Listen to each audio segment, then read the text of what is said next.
Hi everyone, welcome back to Kavitha's Sugar and Spice. If you have a sudden craving for biryani, what do?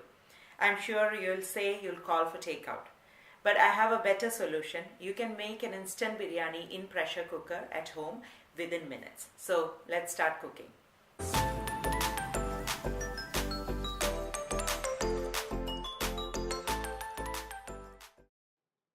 First, let's soak 2 cups of basmati rice in room temperature water.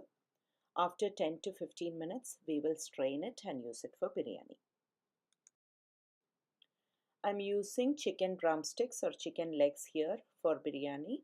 For beginners, I'm giving you a tip. You can use a paper towel to peel the skin. That way it will come off easily for you. Now our chicken is all washed and clean. Let me add half a teaspoon of turmeric, 1 teaspoon of salt, and lime juice from half a lime.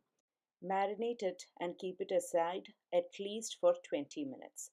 I have taken 8 drumsticks here for 2 cups of rice, which will be enough for 4 people. Next, place a pressure cooker on the stove. We are adding 2 tablespoons of oil, and let's add all our spices and saute it for a minute, and we can add our onions. Again, saute it for a few minutes. Cover and cook it until it's translucent. Please check the ingredients list to know about the amount of spices that we used here. Now this is cooked. We are going to add 1 tablespoon each of ginger, garlic and green chili paste. Saute it well until the raw smell goes. Add 1 teaspoon of crushed fennel seeds. Next we are going to add 3 teaspoons of coriander powder, 1 teaspoon garam masala, half a teaspoon of chili powder. You can add more if you want it really spicy. Then I'm also going to add 1 teaspoon of biryani masala, which is optional. If you have some, you can use it. Otherwise, you can add another extra teaspoon of garam masala. Mix it well and saute it until the raw smell goes. Now we are going to add 2 sliced tomatoes. Again, mix it well, cover and cook it until the tomatoes becomes soft. Looks like our masala mixture is well cooked.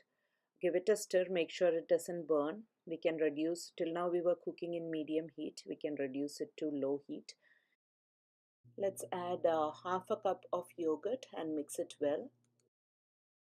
Always remember to keep track of the quantity of liquid that we are using in this cooker biryani. Okay, now this is mixed well. I'm going to add our chicken drumsticks. Once you add it, mix it well, and we can cook it in a low flame for 5 to 6 minutes. We are not adding any water right now. We'll let the masala get into the chicken. So this is how it looks after 5 or 6 minutes. The masala has got into the chicken drumsticks. Mix it again, and at this point we can add our coriander leaves and mint leaves. If you're planning on throwing away those leaves after cooking, you need not chop it into fine pieces. Mix it well, and now let's add our rice. I have strained and kept it ready.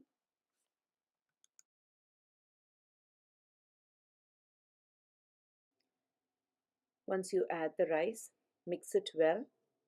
Remember, we added little salt while we were marinating the chicken and then while we were cooking onions.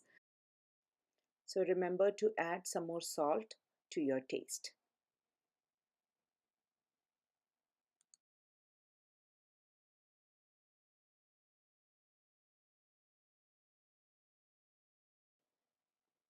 Keep mixing it, and remember it's still in low flame. Next we'll add some water. So I'm going to use some boiled water to speed up the cooking. I used this cup to measure the rice, so I'm using the same cup to measure the water. This is the water from the blender I used to blend ginger garlic paste. So I'm using 2 cups of water for 2 cups of rice. And we have an extra half cup of yogurt, remember, which we added earlier, so that should be enough. What we have to check is the rice and the chicken should be covered in the water. So that's like our benchmark. So if you think the water is not enough, you can add a little more. But always keep in mind for pressure cooker biryani, if you add a little too much of water, it will become all mushy. So once this is all mixed well, I'm going to add 1 more teaspoon of salt and few cashew nuts on the top. And then we can cover and cook this in a low to medium flame.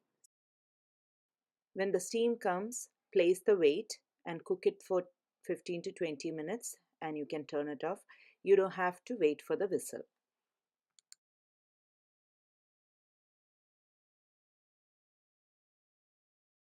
Once it's cooked, allow the pressure cooker to rest and release its pressure naturally. Now this has been resting for more than 20 minutes. I'm going to open it and check our biryani. As you can see, our biryani is perfectly cooked. The rice is perfectly cooked. There is no too much of water. It's not mushy or anything. So let me transfer it into a serving dish. Before that, let me reinforce one more thing. Do not cook this in a high flame or a medium high flame. It will burn for sure. So cook it in a low to medium flame and then let it rest for some time because that's the time it gets cooked in the pressure. Our instant pressure cooker biryani is ready here. I've garnished it with some coriander leaves and some fried cashew nuts and raisins, which I already had with me. If you don't have it, don't worry about that. Your biryani will still taste great. So please do try it and let me know your thoughts and comments. Thank you for watching and have a wonderful day. Bye bye.